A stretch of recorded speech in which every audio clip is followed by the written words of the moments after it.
Christophe Chambon, associé du GIEC des Roches du Dard à Sensé, donc associé avec 30 de mes collègues.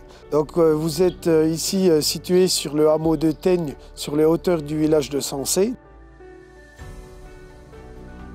L'exploitation comporte 190 hectares avec une production de 800 000 litres de lait. Donc nous avons la chance d'être au cœur du massif jurassien et notamment de nos AOP franc-comtoises avec le comté, le morbier. Et bien sûr, nous avons également une partie transformée sur notre exploitation en morbier fermier. J'ai la responsabilité de l'atelier de transformation. On transforme majoritairement du morbier fermier. Donc ensuite, on fait un autre petit fromage qui s'appelle le chatou. On fait un petit peu de raclette. Après, en produits frais, on fait des yaourts, des crèmes dessert, des faisselles, des fromages blancs. Nous trayons les vaches et ensuite le lait il vient directement dans l'atelier de transformation où on le travaille pour qu'il se transforme en morbier. Pour la fabrication de morbier, il y a plusieurs étapes. Donc la première étape, c'est suite à la traite, le lait il arrive directement dans la cuve. Ensuite, nous mettons des ferments pour maturer un peu, pour l'acidifier. Ensuite, nous mettons de la présure qui fait former un gros yaourt, on va dire. Donc on laisse reposer le lait pendant une bonne demi-heure. Ensuite, nous revenons et on décaille. Donc on forme des petits grains de caillé qu'on laisse brasser un petit peu après. Ensuite, nous enlevons du sérum, donc c'est le délactosage. On enlève environ 30%.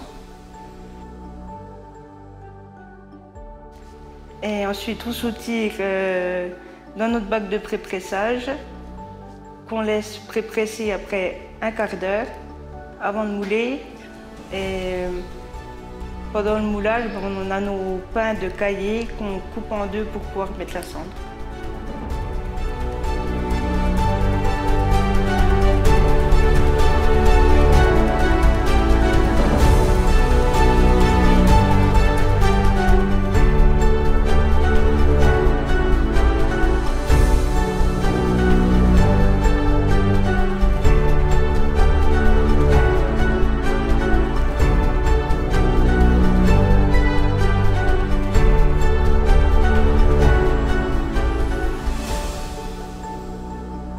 Ensuite, on presse. Et après le pressage, on dérogne et on les retourne.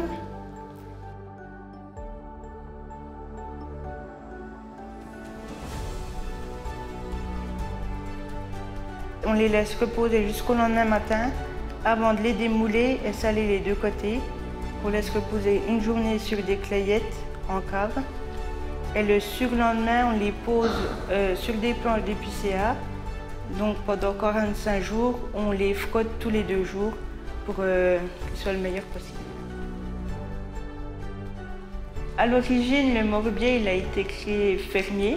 Il a été créé dans les exploitations parce que l'hiver était très froid et avant, il y avait des exploitants qui descendaient leur lait dans les fruitières pour faire le comté. Et vu que les chemins étaient très mauvais pour emmener, quelquefois ils gardaient leur lait chez eux. Et pour conserver ce lait, ils faisaient cailler leur lait dans des chaudrons vers les cheminées. Et vu qu'avec une traite, ils n'avaient pas assez de lait pour faire un fromage, ils mettaient une partie du caillé, ils le protégeaient avec la cendre du chaudron qui était autour, pour pouvoir mettre la deuxième traite du jour par-dessus et former le morbier.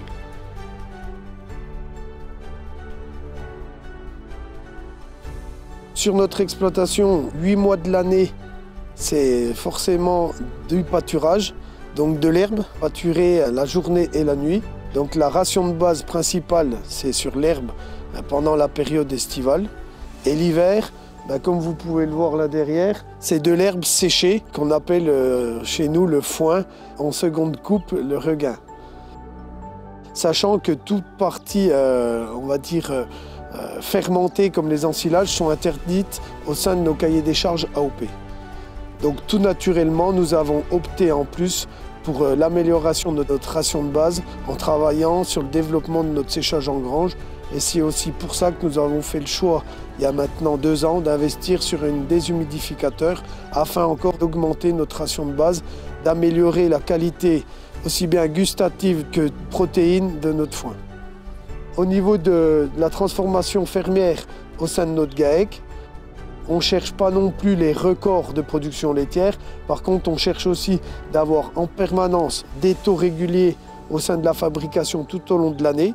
Donc c'est aussi pour ça qu'on a des vélages toute l'année. Et bien sûr, du lait de qualité et puis du volume suffisant pour avoir assez dans la cuve.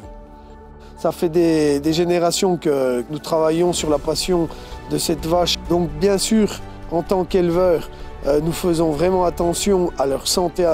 Et on sait très bien que pour garantir une santé sur nos vaches, il faut passer par l'indispensable qui est notre ration de base, notamment sur la partie fourragère avec du foin de qualité, une seconde coupe de qualité. Notre process, c'est d'attendre le meilleur moment au niveau de la lumière pour qu'on soit sûr de capter un maximum la photosynthèse des plantes pour garder vraiment le maximum de sucre. Pour nous, la bonne période de fauche, c'est fin de floraison et début épiaison. Après, d'une année à l'autre, ça peut varier d'une quinzaine de jours. Et encore plus maintenant avec l'évolution du changement climatique.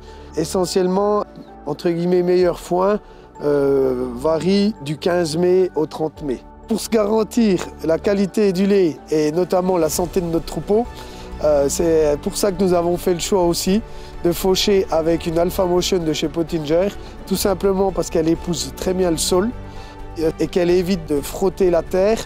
Ça nous permet donc de faucher à hauteur de main, c'est-à-dire entre 7 et 8 cm. Pour nous, le fanage doit se faire vraiment à frôler le sol pour éviter de mélanger la terre avec le foin et surtout d'avoir plus de bras et des courts bras de la faneuse afin de toucher simplement le foin, de le basculer sans aller sortir le sucre qui est à l'intérieur de la plante. Puis donc on travaille avec un endaineur Pottinger à papillon qu'on appelle. Il nous faut des machines qui épousent vraiment bien le sol. C'est vraiment important. C'est aussi pour ça qu'on travaille avec cette machine-là.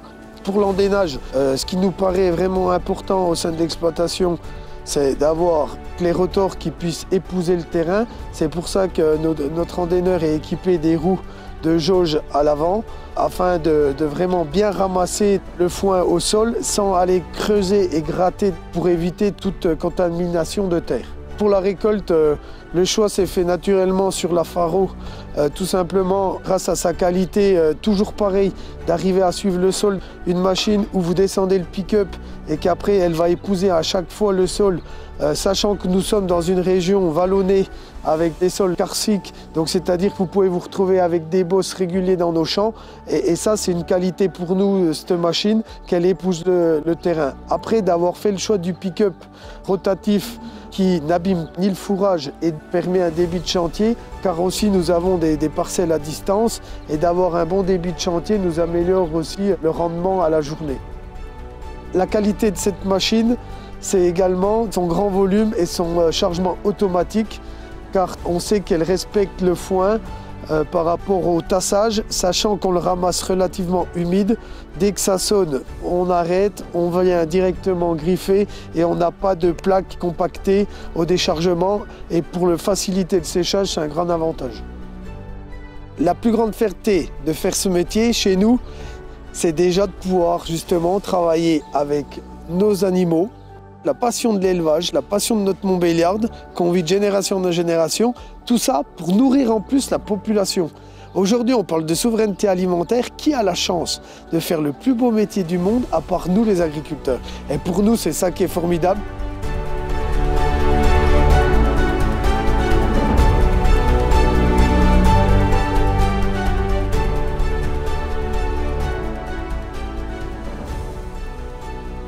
Réussissez avec Pottinger.